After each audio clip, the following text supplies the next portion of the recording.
am hearing strange sounds in the hotel I'm staying in.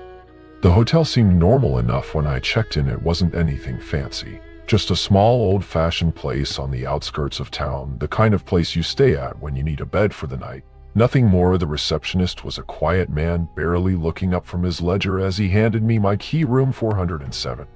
The first night, everything seemed fine. The bed was lumpy, but I was too exhausted to care. I fell asleep quickly.